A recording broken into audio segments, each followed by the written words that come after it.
Kasi talagang iba yung tawa, yung happiness na sa kung ano mang karangyaan.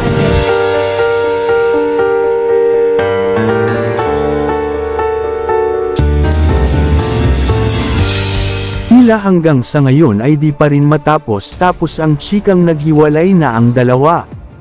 Maging ang ina ni Daniel Padilla ay may mga isiniwalat na naging sanhi ng kanilang pagiging emosyonal. Tila bilang ina ay saksi ito sa lahat ng mga pinagdadaanan ng dalawa sa hirap at ginhawa.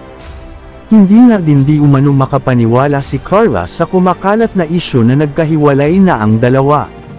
Nilinaw ni Carla na sa ngayon ay may pinagdadaanan na problema sa ngayon sina Catherine at Daniel. Mangiyak-ngiyak din nga na inamin ni Carla na labis siyang nasasaktan sa mga nangyayari sa ngayon sa kanyang anak.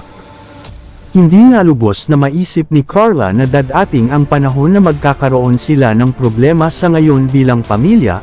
Para kay Carla, ayaw niya talagang maghiwalay ang dalawa dahil napamahal na din sa kanya ang nasabing actress. Nilinaw din ito na inaayos na nila ang nangyayari ngayon sa kanilang buhay.